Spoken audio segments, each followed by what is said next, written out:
नमस्कार प्यारे साथियों, मैं अजीत स्वागत करता हूं आपके अपने प्यारे परिवार रोजगार विद अंकित पर। कैसे हैं आप सब लोग? आशा है बहुत अच्छे होंगे, स्वस्थ होंगे, लाजवाब होंगे। तो जल्दी से लाइव आ जाइए, जुड़ जाइए मेरे साथ। हम लोग यहां पर बात कर रहे थे भारत के संवैधानिक विकास की। पॉलिटी हमारा चल रहा है और पॉलिटी में हम लोग यहां पर बात कर रहे हैं पॉलिटी। देखिए यहाँ पर हम क्या पढ़ रहे थे, हम यहाँ पढ़ रहे थे भारत का संवैधानिक विकास, यानी कि जो पॉलिटी है, हम पॉलिटी का संवैधानिक विकास पढ़ रहे हैं। क्या पढ़ रहे हैं? संवैधानिक विकास हम लोग यहाँ पर पढ़ रहे हैं। चलिए, संवैधानिक विकास यानी कि इसे हम कह सकते हैं कॉन्स्टिट्यूशनल डेवलपमेंट। क्या कहेंगे सर इसे हम? Constitutional constitutional development. अब यहाँ पर ये जो क्लास होगी आज कॉन्स्टिट्यूशनल डेवलपमेंट की, ये चौथी क्लास है। ठीक है जी, कौन सी क्लास होगी? चौथी क्लास है। और इसमें हम जो आज पढ़ने वाले हैं संवैधानिक विकास, वो हम पढ़ेंगे ब्रिटिश क्राउन के अंतर्गत। किसके अंतर्गत? ब्रिटिश क्राउन के अंतर्गत हम भारत का संवैधानिक विकास यहाँ पर पढ़ रहे हैं। तो सभी को नए साल की हार्दिक शुभकामनाएं। सभी के लिए मैं दुआ करूंगा कि आप लोगों का ये नया साल एक नई खुशियां लेकर आए, सभी की सरकारी नौकरी लगे, सभी के जीवन में जो सपने हैं जो साकार हों, उनके लिए हम आरडब्ल्यू परिवार सभी आप लोगों के लिए दुआएं करते हैं। तो हम यहाँ पर स्टार्ट करते हैं कि सर संवैधानिक विकास जो हम पढ़ रहे हैं, ये हम पढ़ रहे हैं ब्रिटिश क्राउन के अंतर्गत। किसके? ब्रिटिश क्राउन, ब्रिटिश क्राउन के अंतर्गत या अधीन। ठीक है, ब्रिटिश क्राउन के अधीन। अब यहां पर हम बात करेंगे अंडर, आप कहेंगे sir under the British crown, under the British crown, under the British crown. अब ये जो ब्रिटिश क्राउन है, यहाँ पर जो संवैधानिक विकास हुआ था, वो पहला जो भारत शासन अधिनियम आया था 1858 से 1947 तक हम पढ़ेंगे। ठीक है, बड़ा चैप्टर है तो थोड़ा सा समय जरूर लगेगा इसमें। हम यहाँ पर बात कर रहे हैं कि सर सबसे पहले हम बात करेंगे कि सर भारत शासन अधिनियम, भारत शासन अधिनियम, आप कहेंगे सर भारत शासन अधिनियम, शासन अधिनियम 1919, अधिनियम 1800, माफी चाहूंगा 1858 की। ठीक है, गवर्नमेंट ऑफ इंडिया एक्ट 1858, इसके माध्यम से क्या किया गया था, इसके द्वारा क्या किया गया, आप लोग ये ध्यान रखिएगा कि सर इसके द्वारा क्या क्या बातें की गई कि भैया जो अधिनियम आया भारत शासन अधिनियम 1858, इसके द्वारा board of director, board of control को खत्म कर दिया गया, निदेशक मंडल एवं नियंत्रक मंडल को समाप्त कर दिया जाता है। यह वही अधिनियम है जिसके द्वारा भारत के गवर्नर जनरल को भारत का वायसराय बनाया गया। कि सर किस अधिनियम के द्वारा भारत का वायसराय बनाया गया? अच्छा, इस पर जो हस्ताक्षर थे रानी विक्टोरिया के थे। आप कहेंगे सर इस पर जो हस्ताक्षर हुए थे, इस अधिनियम पर जो सिग्नेचर थे, वो किसने किए थे? आप कहेंगे सर सिग्नेचर किए थे रानी विक्टोरिया ने। किसने किए थे? आप कहेंगे सर रानी विक्टोरिया, रानी विक्टोरिया। आप यहां पर कह सकते हैं रानी विक्टोरिया। चलिए, बहुत बढ़िया, रानी विक्टोरिया के भैया इस पर हस्ताक्षर थे। अब जब हस्ताक्षर हो गई, ये अधिनियम बन गया, और इस अधिनियम से क्या क्या बातें सामने आती हैं? आप कहेंगे सर इसके द्वारा भारत के गवर्नर जनरल को क्या किया जाता है? भारत के गवर्नर जनरल को क्या बना दिया था? गवर्नर जनरल को क्या बनाया था? फटाफट से बताइए। गवर्नर जनरल को भारत का वायसराय बनाया गया था। क्या बनाया था? भारत का वायसराय। अब ये बताएंगे सर भारत का वायसराय कौन बना था? वायसराय बनाया। तो यहां पर हमने लिख लिया। अब मुझे ये बताएंगे सर भारत का अंतिम गवर्नर जनरल कौन था? भारत का अंतिम गवर्नर जनरल कौन था? तो उसका नाम था कैनिंग। क्या नाम था जी? कैनिंग। और जो अंतिम होता था उसे ही पहला बना दिया जाता था कि भैया भारत का पहला वायसराय कौन बनाया गया था? प्रथम वायसराय कैनिंग को ही बनाया गया था। किसे बनाया गया था? कैनिंग को ही बना दिया गया था। यहां तक आप लोग जल्दी जल्दी से लिख लीजिए। अब जो रानी विक्टोरिया है, रानी विक्टोरिया का जो घोषणा पत्र था, रानी विक्टोरिया का जो घोषणा पत्र था, ये कहां पर पढ़ा गया था? कौन कौन भैया बताएंगे? रानी विक्टोरिया का घोषणा पत्र कहां पर और किसने पढ़ा था? बताइए। घोषणा पत्र, जिसे हम कहते हैं जिसे हम क्या कहेंगे? मैनिफेस्टो। आप बताइएगा सर, इनका जो मैनिफेस्टो था ये कहां पर पढ़ा गया था?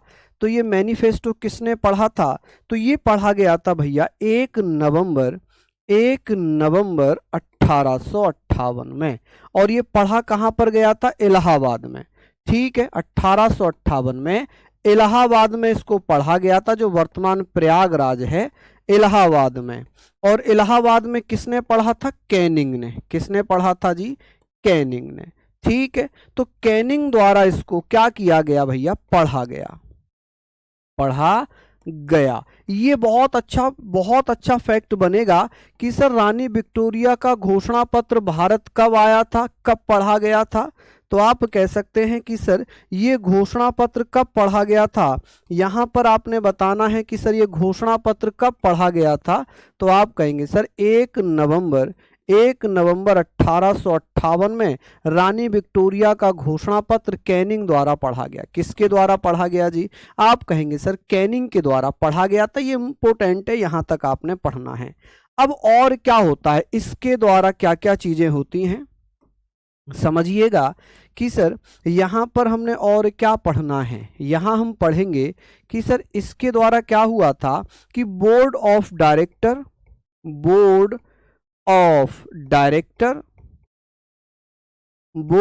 डायरेक्टर्स, जिसे हम निदेशक मंडल कहते हैं, बोर्ड ऑफ डायरेक्टर यानी कि निदेशक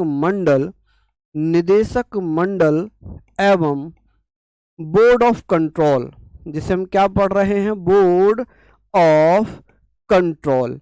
इसको क्या कर दिया गया था? कंट्रोल, नियंत्रक मंडल को खत्म कर दिया। नियंत्रक मंडल को खत्म कर दिया गया,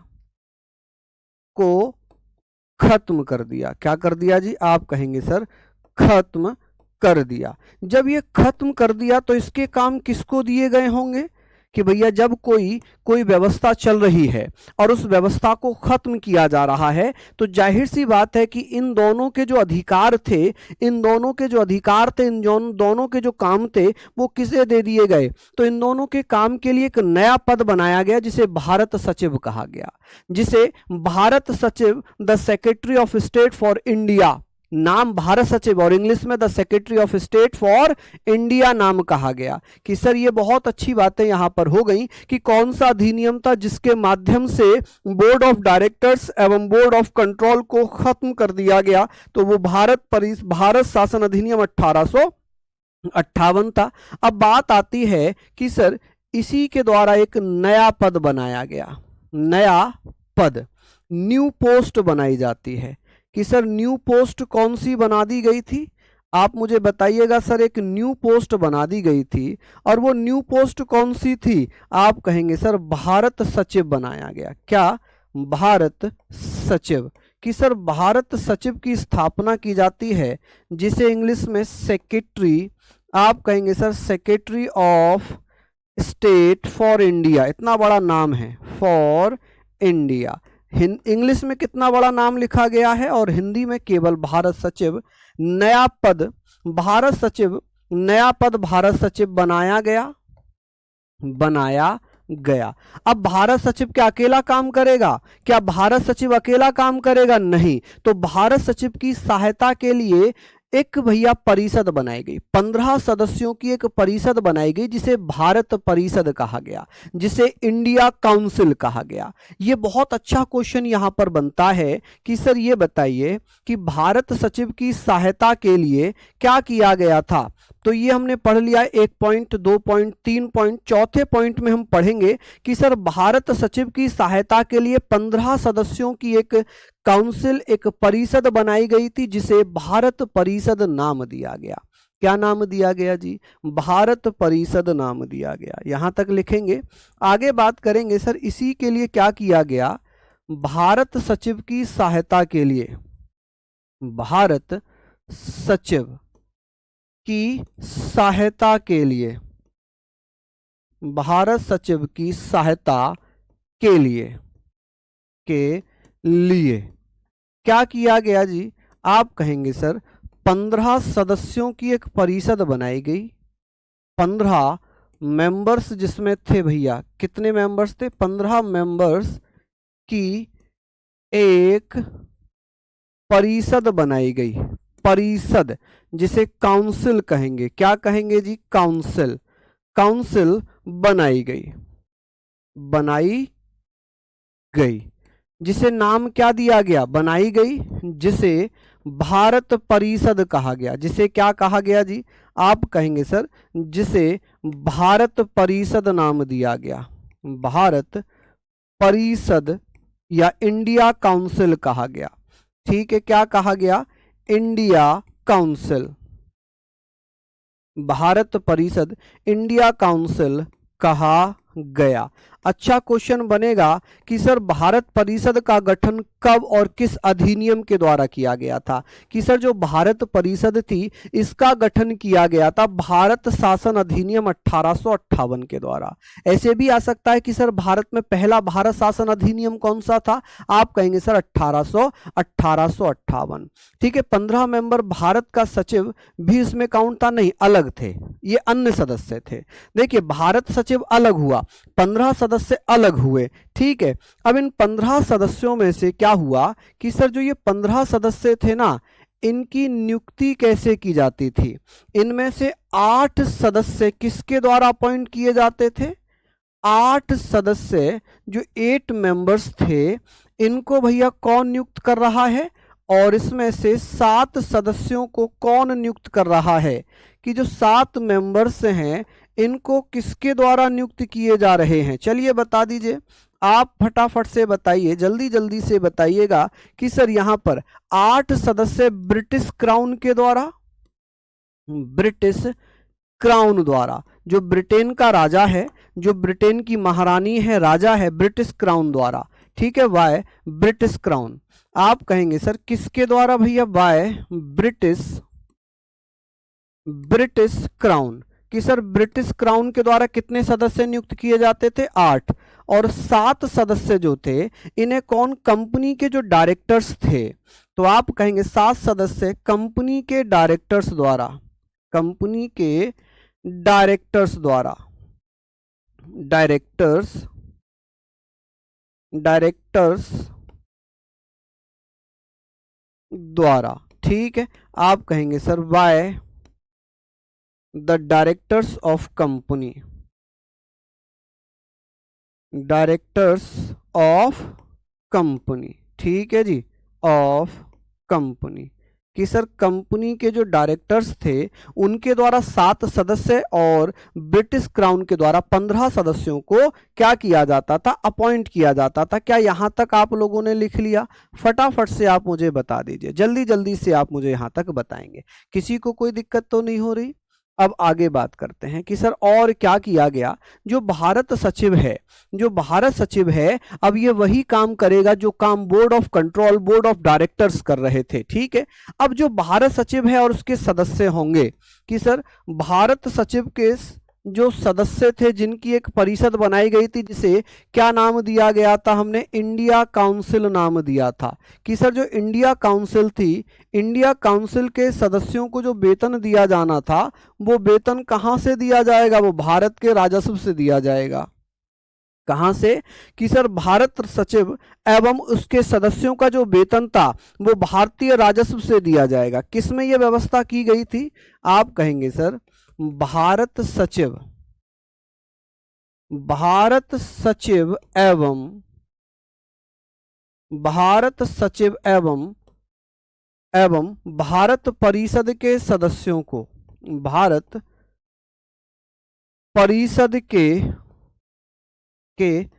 सदस्यों को वेतन, सैलरी, वेतन यानी कि सैलरी, सैलरी कहां से दी जाएगी जी? सैलरी कहां से दी जाएगी? आप कहेंगे सर भारतीय राजस्व से। कहां से? भारतीय राजस्व से, भारतीय राजस्व से। फ्रॉम, आप ऐसे पढ़िएगा कि भैया इंग्लिश वाले बच्चे पढ़ेंगे फ्रॉम इंडियन रेवेन्यू। ठीक है जी, फ्रॉम इंडियन रेवेन्यू, कि सर कहां से दिया जाएगा? कि भारत के रेवेन्यू से इन्हें वेतन दिया जाएगा। अब बताइए, ये सारे पॉइंट तो हमें पता ही हैं, यहां पर हमने ये पढ़ लिया, सिंपल सिंपल सी चीजें हो गई। ऐसा कौन सा अधिनियम था, ऐसा कौन सा अधिनियम था जिसके माध्यम से क्या किया जाता है कि जो गवर्नर जनरल है, जो गवर्नर जनरल है यानी कि जो वायसराय है, ये अब क्या करेगा? एक विधि सदस्य की नियुक्ति करेगा और एक एडवोकेट जनरल की नियुक्ति करेगा। तो एडवोकेट जनरल की नियुक्ति किसके द्वारा की जा रही थी? आप कहेंगे वायसराय या गवर्नर, क्योंकि गवर्नर ही वायसराय था, वायसराय ही गवर्नर था। इनके काम दोनों के कैसे अलग अलग हुए, नाम कैसे अलग अलग हुआ? जैसे मान लो, जैसे ये मान के चलो कि भैया जब गवर्नर जनरल है, यानी कि जब ये ब्रिटिश कंपनी के लिए काम कर रहा है, ब्रिटिश सरकार के लिए काम कर रहा है, तब ये गवर्नर जनरल है। लेकिन जब ये भारत में शासन करने का काम कर रहा है, तब ये वायसराय के रूप में काम कर रहा है। किसके रूप में? वायसराय के रूप में काम कर रहा है। अब इसी के द्वारा क्या किया गया? इसी अधिनियम के द्वारा भैया भारत में बजट पेश किया गया। भारत में क्या पेश किया गया? बजट। आप कहेंगे सर भारत में जो बजट पेश किया गया था, बजट पेश किया। और भारत में पहला बजट कब पेश किया? किस अधिनियम के द्वारा भारत में बजट पेश किया गया और किसने किया? तो यहां पर अच्छा क्वेश्चन बनेगा कि सर प्रथम बजट कब पेश किया गया था भारत में? प्रथम बजट। तो भारत में पहला बजट है जिसे 1860 में किसके द्वारा? जेम्स विल्सन द्वारा पेश किया गया। किसके द्वारा? जेम्स विल्सन द्वारा पेश किया गया। जेम्स विल्सन द्वारा पेश किया गया। द्वारा क्या कर दिया भैया? पेश किया। और यही कारण है कि जेम्स विल्सन को क्या कहा जाता है? जेम्स विल्सन को भारतीय बजट प्रणाली का जनक कहते हैं। क्या कहते हैं? भारतीय बजट प्रणाली का जनक। बजट प्रणाली का जनक कहा जाता है। जनक, ठीक है जी। यानी कि यहां पर हम लिखेंगे भारतीय बजट प्रणाली का जनक किसे कहते हैं। तो ये बहुत अच्छी चीजें यहां पर हो जाएंगी, इनको जल्दी जल्दी से आप लोग नोट डाउन कर लीजिए, नोट डाउन कर लीजिए। तो ये हमने भैया कर लिया। सर 1 स्लाइड बैक कीजिए, 1 स्लाइड बैक कर दीजिए प्लीज। लिखिए यहां तक आप लोग इसको लिखिए। जेम्स विल्सन इज द, हाँ जी, जेम्स विल्सन भैया कौन था? पहला यहां पर आप कहेंगे सर पहला व्यक्ति था जिसने क्या किया था?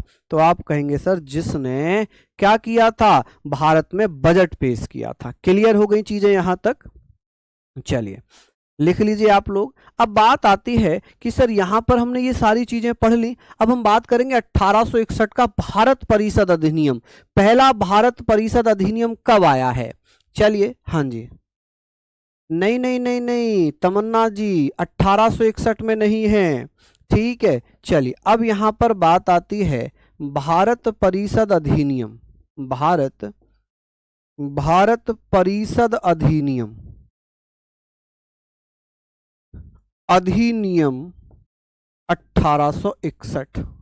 टॉपिक बहुत लंबा चल गया, ठीक है, लेकिन इंपोर्टेंट भी तो है। आप कहेंगे सर भारत परिषद अधिनियम, Indian council act, Indian council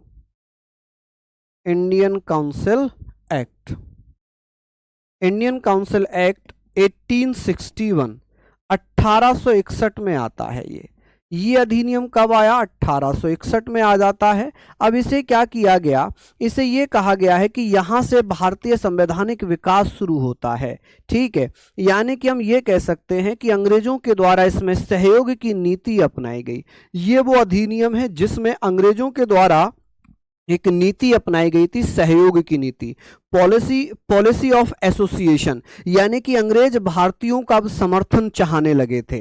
ठीक है, पॉलिसी ऑफ एसोसिएशन, जिसे उदार निरंकुशता की नीति भी कहा गया है। ठीक है, हम लोग यहां पर बात करेंगे, ये बहुत अच्छा क्वेश्चन है कि सर इस समय क्या स्टार्ट होता है, कि सर यहां से हम ये बात कर रहे हैं कि सर इसे क्या कहा गया, अंग्रेजों द्वारा इसे क्या कहा गया है, जल्दी जल्दी से बताइए। अंग्रेजों द्वारा द्वारा इसे क्या कहा गया, आप कहेंगे सर इसे सहयोग की नीति कहा गया।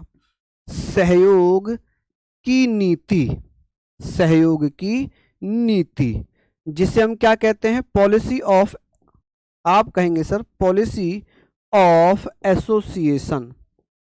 एसोसिएशन, यहां पर आप लिखेंगे पॉलिसी ऑफ एसोसिएशन, या इसे आप कह सकते हैं उदार निरंकुशता की नीति। आप कहेंगे सर या उदार निरंकुशता, निरंकुशता की नीति। ठीक है, उदार या निरंकुशता की नीति, आप इसे कहेंगे sir policy of, policy of, आप बता दीजिएगा सर पॉलिसी ऑफ, इसे हम क्या लिख सकते हैं, बेनेवोलेंट डिस्पोटिज्म, डेस्पोटिज्म, टिज्म। ठीक है जी, कि सर किस अधिनियम को अंग्रेजों के द्वारा उदार उदार निरंकुशता की नीति या भैया सहयोग की नीति कहा था, वो था भारत परिषद अधिनियम 1861। यहां पर क्या किया गया कि सर इसमें यह व्यवस्था की गई, जो भारत के लोग हैं, भारत के लोगों को और अधिक संख्या में, यानी कि क्या किया जाएगा, शासन में शामिल किया जाएगा, कि भारत के लोगों को, भारतीयों को शासन में शामिल करने की व्यवस्था स्टार्ट हो गई। इसीलिए इसे सहयोग की नीति कहा, कि भाई जो भारत में शासन होगा अब उसमें भारतीयों का भी योगदान रहेगा। इसमें क्या रहेगा जी, आप कहेंगे सर इसमें भारतीयों का योगदान रहेगा। ठीक है, चलिए बहुत बढ़िया, कि सर इसमें भारतीयों को शासन में शामिल किया गया। यहां पर हम लोगों ने लिख लिया। आप कहेंगे सर अब इसमें क्या क्या चीजें हम पढ़ेंगे, कि सर इसमें पहला पॉइंट ये है कि सर इसमें भारतीयों को शासन में शामिल किया जाता है।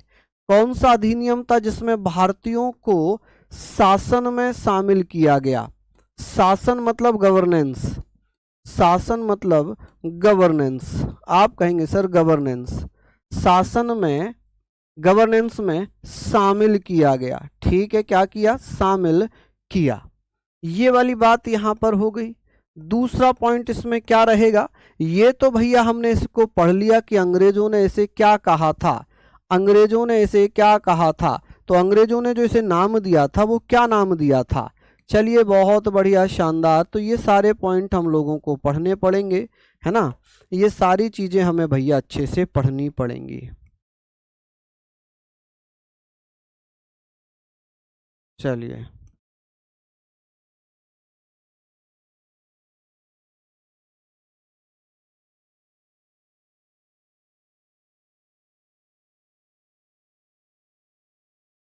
चलिए, यहां तक हम लोगों ने लिख लिया, ये सारे पॉइंट हम लोगों ने यहां तक लिख लिए। अब ये बताइएगा कि सर इसमें कोई दिक्कत वाली बात तो नहीं है। अब यहां पर जो केंद्रीय कार्यकारिणी थी, जो केंद्रीय कार्यकारिणी थी, जो जो सेंट्रल एग्जीक्यूटिव थी, जिसमें 4 सदस्य हुआ करते थे। ठीक है, वो 4 सदस्य थे ना, जिसमें चौथा विधि सदस्य के रूप में शामिल किया गया था। अब उसमें 4 सदस्यों की जगहों पर 5 सदस्य कर दिए। इसमें आप ये कहेंगे सर केंद्रीय कार्यकारिणी में,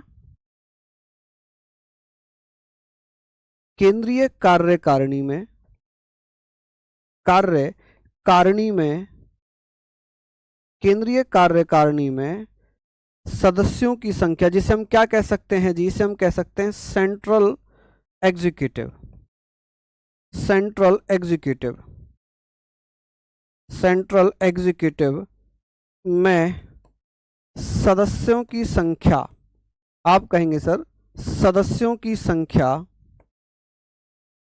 की संख्या 4 से बढ़ाकर बढ़ाकर 5 कर दी। कितनी कर दी जी? 5 कर दी। यहां तक हमने लिख लिया। कितनी कर दी जी? 5 कर दी। अब जो पांचवा सदस्य था, जो ये पांचवा सदस्य था, इसे क्या बना दिया गया कि सर इसमें जो कार्यकारिणी में जो पांचवा सदस्य शामिल किया गया था, इसे क्या बना दिया? ये कह दिया कि जो पांचवा सदस्य होगा ये कानून का ज्ञाता होगा। पांचवा सदस्य कानून का ज्ञाता होगा। कौन होगा जी? कानून का ज्ञाता, यानी कि विधि वेदता, कानून का ज्ञाता, जिसे जुरिस्ट कहेंगे। क्या कहेंगे जी? जुरिस्ट कहेंगे। विधि वेदता कह लें, कानून का ज्ञाता कह लें, होगा। ठीक है, ये यहां पर बात आ जाती है सामने। चलिए अब आगे बात हो जाएगी। सर ये हमने पढ़ लिया, इसमें अच्छे से सारी चीजें हम पढ़ते हुए चलेंगे। अब ये हमने पढ़ लिया कि सर ये बहुत इंपॉर्टेंट चीज है। अब गवर्नर जनरल को, गवर्नर जनरल की जो परिषद थी, जो गवर्नर जनरल की परिषद थी, अब उसमें सदस्यों की संख्या कम से कम 6, ज्यादा से ज्यादा 12 कर दी गई। क्या कर दिया गया? ज्यादा से ज्यादा 12 हो सकती है, कम से कम 6 हो सकती है। बहुत बढ़िया, शानदार। तो यहां पर हमने लिख लिया। चलिए हमने ये बात कर ली कि सर जो हम पढ़ रहे थे, जो हम यहां पर पढ़ रहे थे कि हमने 1861 पढ़ा है। क्या पढ़ा? 1861।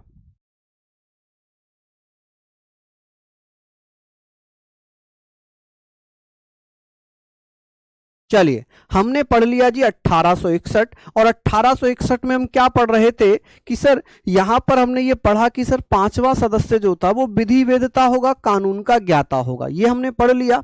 आगे हम बात कर रहे हैं।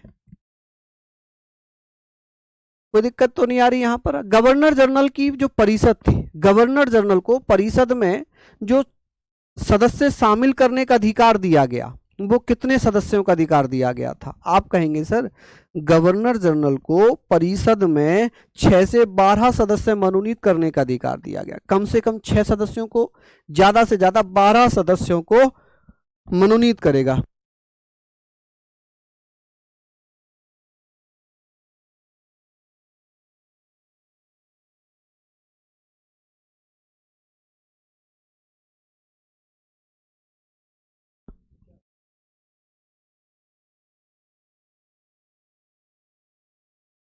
चलिए यहां पर हमने लिख लिया कि गवर्नर जनरल को परिषद में 6 से 12 सदस्यों को मनोनीत करने का अधिकार दिया गया।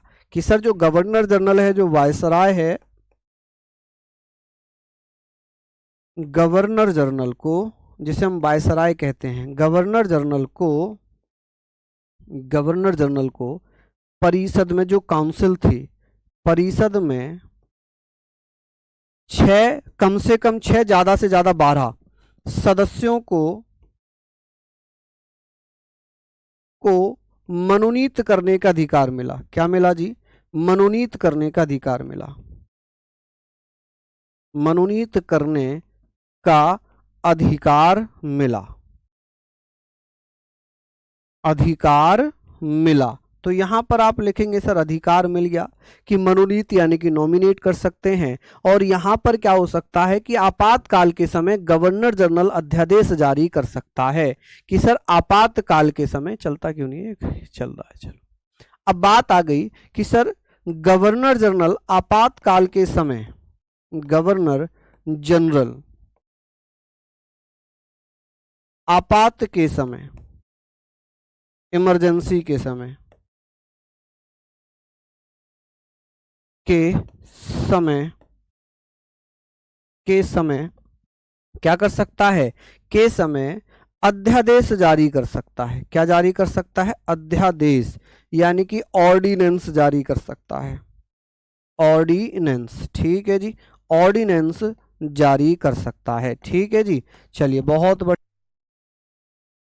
चलिए ऑर्डिनेंस जारी कर सकता है, कर सकता है, ये अधिकार भैया यहां पर मिल गया। चलिए अब नेक्स्ट आएगा भारत परिषद अधिनियम 1892। कि भारत परिषद अधिनियम 1892 में क्या है? सर तेज कराओ बेटा, ये बहुत बहुत नॉर्मल, बहुत अच्छा चैप्टर है और टफ चैप्टर है। अगर मैं इसमें स्पीड बढ़ा दूंगा ना, क्योंकि मुझे तो लिखवाना ही है, मैं तो लिखवा के चला जाऊंगा, फिर इसको याद कैसे करोगे? इसको पढ़ोगे कैसे? ठीक है, इसको पढ़ोगे कैसे? चलिए जल्दी जल्दी से आप लोग बताओ। अगर मैं तो जल्दी जल्दी करा दूंगा, लेकिन आप इसको पढ़ोगे कैसे? ठीक है, याद कैसे करोगे? भारतीय परिषद अधिनियम, भारतीय परिषद अधिनियम 1892, अधिनियम 1892। ठीक है जी। Indian council act, Indian council act, council act 1892 कि सर इसके माध्यम से क्या क्या व्यवस्था की गई थी भारतीय संवैधानिक विकास में। आप कहेंगे सर इसके द्वारा क्या क्या बात की गई थी? आप कहेंगे सर केंद्रीय विधान परिषद में जो सदस्य थे, जिसे हमने क्या पढ़ा था कि सर जो केंद्रीय विधान परिषद थी, जिसे इंडिया लेजिस्लेटिव काउंसिल कहते थे, इसमें कम से कम 10 और ज्यादा से ज्यादा 16 सदस्य हो सकते थे। इसमें यह व्यवस्था की गई कि सर जो केंद्रीय विधान परिषद थी, केंद्रीय विधान परिषद, विधान परिषद, ठीक है, जिसे हम क्या कहेंगे? सेंट्रल लेजिस्लेटिव काउंसिल कह सकते हैं या ऑल इंडिया लेजिस्लेटिव काउंसिल कह सकते हैं। ठीक है, सेंट्रल लेजिस्लेटिव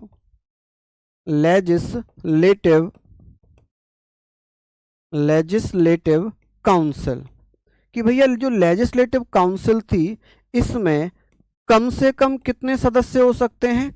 कम से कम, आप कहेंगे सर कम से कम, यहां पर लिखिएगा कम से कम भैया 10 सदस्य हो सकते हैं, और ज्यादा से ज्यादा कितने हो सकते हैं? कम से कम कितने सदस्य?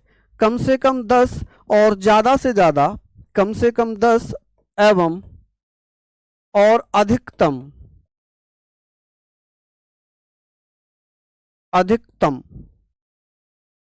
16 सदस्य हो सकते हैं। कितने?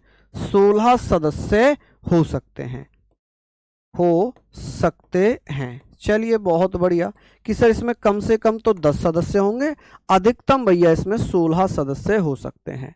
चलिए ये लिख लिया। अब बात होगी कि सर इसमें जो चुनाव है, भारत में अप्रत्यक्ष चुनाव की प्रणाली कब अपनाई गई थी? भारत में अप्रत्यक्ष चुनाव की प्रणाली कब अपनाई गई? रंजना जी पूछ रही, गवर्नर जनरल और वायसराय एक ही हैं? बिल्कुल एक थे, बस नाम अलग अलग कर दिए गए। काम जब ये एक ही व्यक्ति जब ब्रिटिश सरकार के लिए काम कर रहा है तब वो क्या कहला रहा है? Governor general.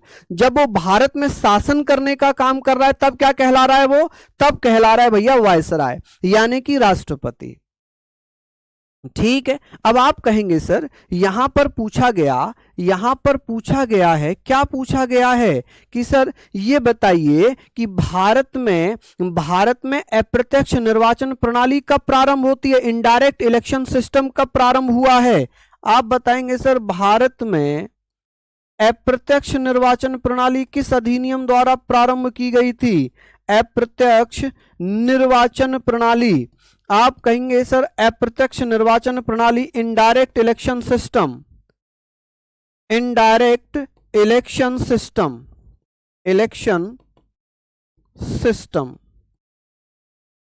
Indirect election system start किया गया या शुरू किया? ठीक है, आप कहेंगे निर्वाचन प्रणाली प्रारंभ कर दी, क्या कर दी जी? प्रारंभ की।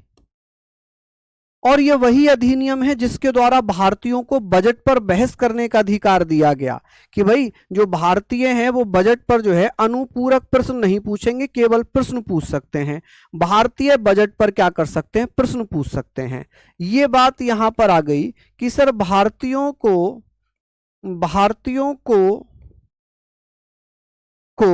बजट पर केवल प्रश्न पूछने का अधिकार दिया गया। भारतीयों को बजट पर प्रश्न पूछने का अधिकार दिया गया, प्रश्न पूछने का अधिकार दिया गया, का अधिकार मिल जाता है। क्या हो जाता है जी? प्रश्न पूछने का अधिकार मिला।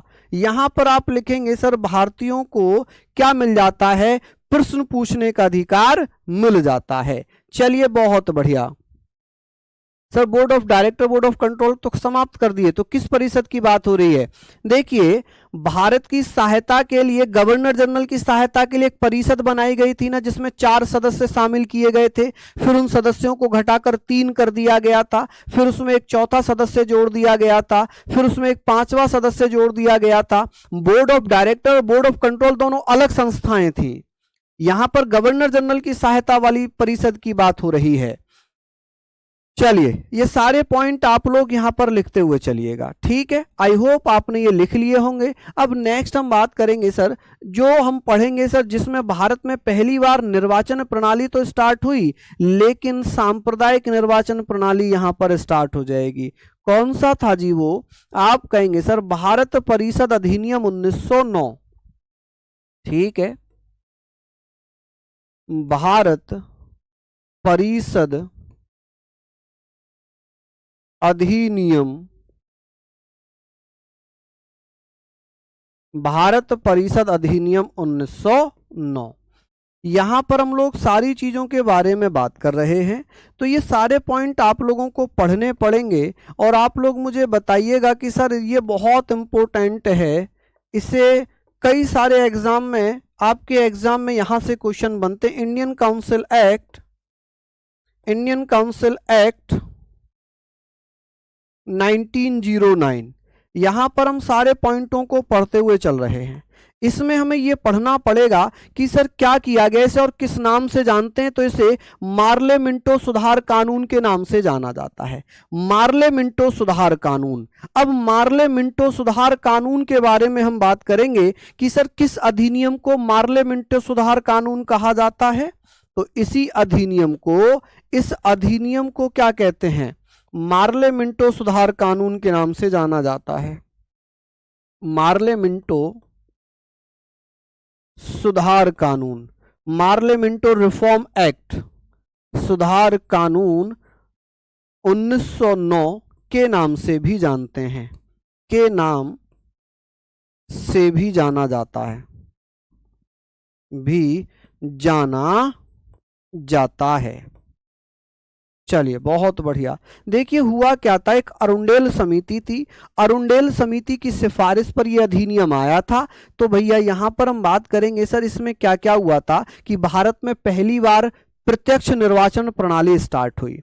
इसके माध्यम से क्या किया गया कि प्रत्यक्ष निर्वाचन प्रणाली स्टार्ट हो जाती है। प्रत्यक्ष निर्वाचन प्रणाली, अप्रत्यक्ष निर्वाचन तो आपने पढ़ ही लिया था कि 1892 के द्वारा प्रत्यक्ष निर्वाचन प्रणाली स्टार्ट हो जाती है, ठीक है, जिसे हम क्या बोलेंगे? Direct election system. Direct election system आप कहेंगे सर क्या हो जाएगा यहां पर? Direct election system, election system start होती है, प्रारंभ होती है, ठीक है। क्या होती है? प्रारंभ हो जाती है। चलिए बहुत बढ़िया, प्रारंभ हुई और इसी के द्वारा क्या किया गया भैया? सांप्रदायिक निर्वाचन प्रणाली भी प्रारंभ हो गई। कौन सा अधिनियम था जिसके द्वारा भारत में सांप्रदायिक निर्वाचन प्रणाली स्टार्ट हो गई? सांप्रदायिक, सांप्रदायिक निर्वाचन प्रणाली, निर्वाचन प्रणाली, सांप्रदायिक निर्वाचन प्रणाली जिसे हम कम्युनल इलेक्शन सिस्टम, कम्युनल आप कहेंगे sir communal election system, election system कि सर कम्युनल इलेक्शन सिस्टम कब स्टार्ट हुआ था? प्रारंभ हुआ। कब प्रारंभ हुआ? तो आप कहेंगे सर सांप्रदायिक निर्वाचन प्रणाली स्टार्ट होती है। और कौन सा अधिनियम था जिसमें मुसलमानों को अलग से चुनाव लड़ने की व्यवस्था की गई थी? सर कहीं पर भारत शासन अधिनियम लिखा है तो कहीं पर भारत परिषद अधिनियम, दोनों में क्या अंतर है? देखिए भारत शासन अधिनियम का मतलब है कि डायरेक्ट भारत में शासन करने के लिए नियम बनाए गए थे, और जो भारत परिषद लिखा है इसका मतलब है कि जो शासन है, जो शासन करने वाली निकाय हैं, उनमें संशोधन किया जा रहा है, ठीक है। इसे काउंसिल एक्ट कहा गया है, उसे गवर्नमेंट ऑफ इंडिया एक्ट कहा गया है। तो सबसे पहले तो भारत शासन अधिनियम 1858 था, उसके बाद जो अधिनियम आए थे भारत शासन अधिनियम वो 1919 से स्टार्ट हुए। तो भारत शासन अधिनियम 1858, दूसरा भारत शासन अधिनियम 1919, तीसरा 1935, ठीक है। 3 भारत शासन अधिनियम हो गए। उसके बाद या 1858 के बाद पहला भारत परिषद अधिनियम 1861, 1892, ठीक है, 1909, ये सब भारत परिषद अधिनियम थे। ठीक है, तो ऐसा नहीं है कि मैं अलग अलग जानबूझकर ये कहीं भारत परिषद लिख रहा हूं, कहीं भारत शासन लिख रहा हूं, ऐसा नहीं है। जो जिस नाम से आया था मैं उसी नाम से यहां पर लिखने का प्रयास कर रहा हूं। जल्दी जल्दी से लिख लीजिए। चलिए, यहां पर लिख लिए होंगे। अब इसी में क्या व्यवस्था की गई, इसी में क्या व्यवस्था की गई कि भारत के लोगों को बजट पर बहस करने का अधिकार मिल गया। इसका तीसरा पॉइंट लिखेंगे कि सर भारतीयों को, किसको भैया, यहां पर आप लिखेंगे सर भारतीयों को बजट पर बहस करने का अधिकार मिला। प्रश्न पूछने का अधिकार तो 1892 में ही मिल गया था।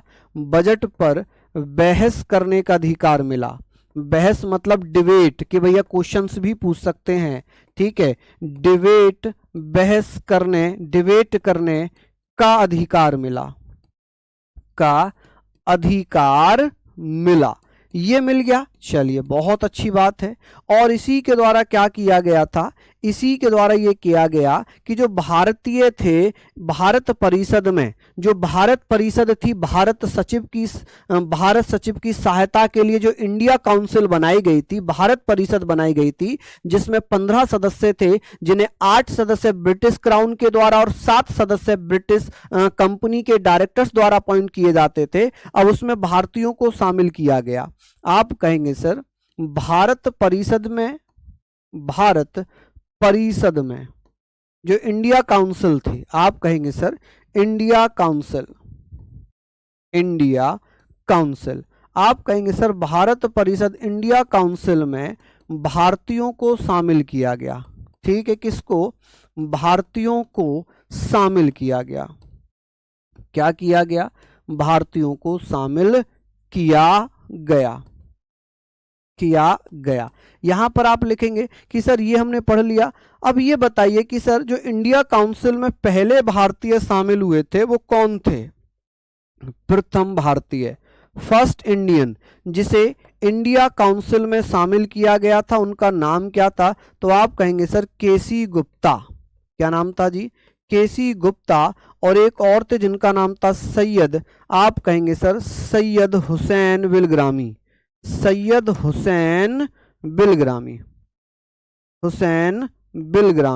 ठीक है जी, सैयद हुसैन बिलग्रामी। 2 भारतीय थे जो इंडिया काउंसिल में शामिल हुए थे, जिसमें केसी गुप्ता और भैया कौन थे, सैयद हुसैन बिलग्रामी। अब यहां पर बात आ जाती है कि सर वायसराय की कार्यकारिणी में भी भारतीयों को शामिल किया गया। इसी में नेक्स्ट पॉइंट लिखेंगे, लास्ट पॉइंट है ये आज का, कि सर जो वायसराय की कार्यकारिणी थी, अब वायसराय यहां पर इसलिए लिख रहा हूं क्योंकि भारत में शासन करने का काम करेगा। वायसराय जो कि गवर्नर जनरल है, वायसराय की कार्यकारिणी में एग्जीक्यूटिव ऑफ वायसराय, आप कहेंगे सर एग्जीक्यूटिव ऑफ वायसराय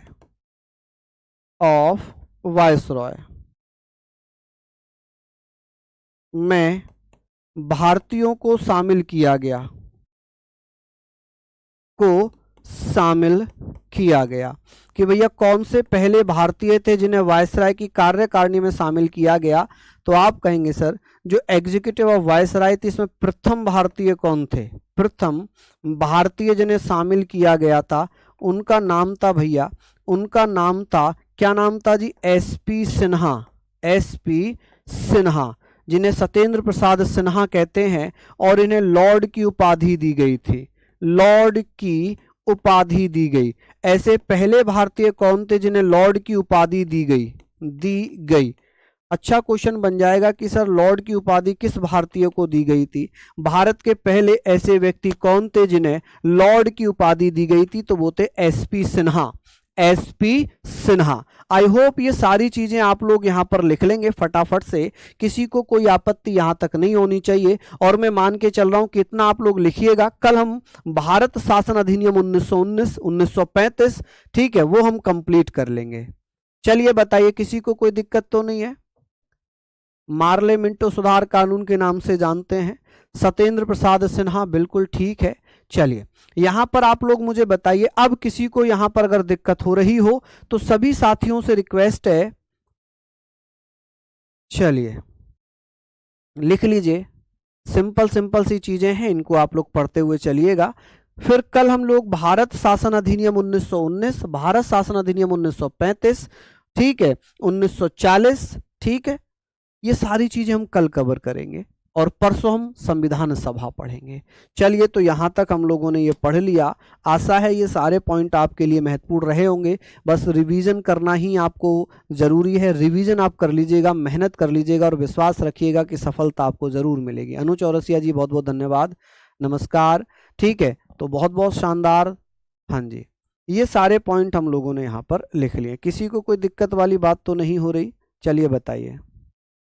चलिए, बहुत शानदार, लाजवाब। तो ये सारे पॉइंट हम लोग पढ़ेंगे। ठीक है, फिर मिलते हैं आप लोगों से। तब तक के लिए जय हिंद, जय भारत।